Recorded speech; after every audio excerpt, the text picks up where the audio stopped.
আজকে হলো সবে বরাতের হালুয়া, খাবো আমি মজা করিয়া। হালুয়াটা আমার থালে সুন্দর করে সাজানো হয়ে গেছে। একটু শক্ত হইলে পিস পিস করে কেটে সাহের বাবার আমি খেয়ে দেখবো কেমন হয়েছে। আসসালামু আলাইকুম মা। ওয়ালাইকুম আসসালাম বাবু। তো আজকে তো সবে বরাত, হ্যাঁ, তো আজকে তো কিছু বানিয়ে দিলে না, কি বানিয়ে দেবো শোনা? তো আজকে হালুয়া বানিয়ে দাও দিনি। হালুয়া খাবা?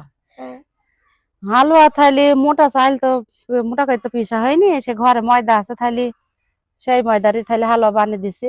হয় না, ঠিক আছে। গুঁড়ো আছে একটু, তা তো চলো থাইলে বানিয়ে ঠিক দেই গে। আছে, আসো। হালুয়া দেওয়ার জন্য এবার আমি নারকেলটা কুড়ে নেবো। হালুয়া বানানোর জন্য আমি রুটি বানালাম, সেই তাওয়াতে আমি বাদাম গুলা ভেজে নেবো।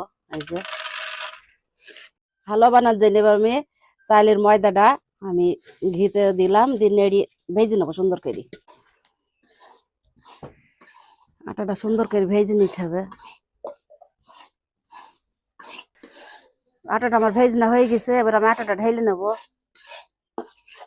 হালুয়া দেওয়ার জন্য আমি মশলাটা এবার গুঁড়ো করে নেবো সুন্দর করে।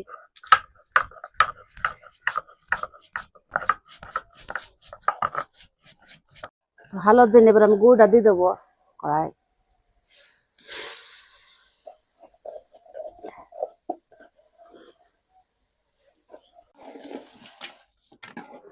হালুয়ার জন্য গুঁড়োর ভিতরে এবার আমি নারকেলটা দিয়ে দিলাম, নারকেল কোড়াটা।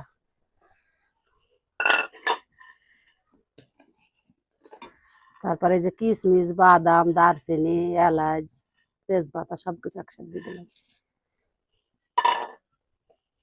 এবার আবার আমি সুন্দর করে নেড়ে নেবো। এবার আমি এই যে হালুয়ার জন্য মশলা গুঁড়ো করছিলাম, মশলাটা এবার দিয়ে দেবো। হালুয়ার জন্য এবার আমি ময়দাটা আস্তে আস্তে ছিটে দেবো, তার কারণ একসাথে দেওয়া যাবে না, দলা বেঁধে যাবে।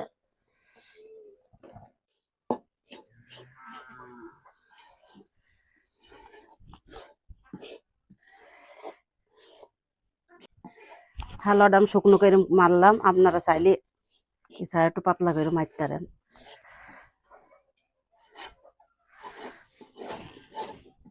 হালুয়াটা বানানো আমার হয়ে গেছে, এবার আমি থালের উপরে ঢেলে নেবো, সাহের বাবুকে দেবো। সাহের বাবু খেয়ে বলবি কেমন হয়েছে।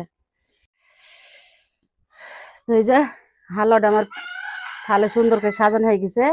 একটু শক্ত হইলে পিস পিস করে কেটে সাহের বাবার আমি খেয়ে দেখবো কেমন হয়েছে।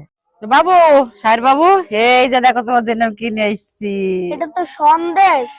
এক থাল হালুয়া, পাকা হালুয়া। এ তো ছানা দুধের সন্দেশ মনে হয়েছে। সন্দেশ না, একটা খেয়ে দেখো।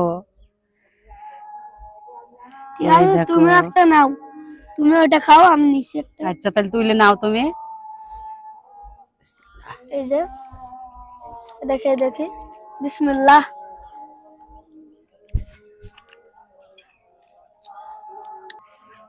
বন্ধুরা, দুধের সন্দেশকেও হার মানাবে এই মার হাতের হালুয়া। তো আমি কোনোদিন বানাই নাই, প্রথম বানিয়েছি। তো অনেক সুন্দর হয়েছে হালুয়াটা। কেমন হয়েছে অবশ্যই আপনারা কমেন্টে জানাবেন। তো আমাদের এইদিকে বলে পাকা হালুয়া এটাকে। তো আমি এই যে পিস পিস করে আসলে কেটেছি। বন্ধুরা, এর আগে বানিয়েছে, কিন্তু এরকম পিস পিস করে কেটে জীবনেও খায় দেখিনি আমি। তাই তোমাকে পিস পিস করে আমি কেটে দেখিয়ে দিলাম।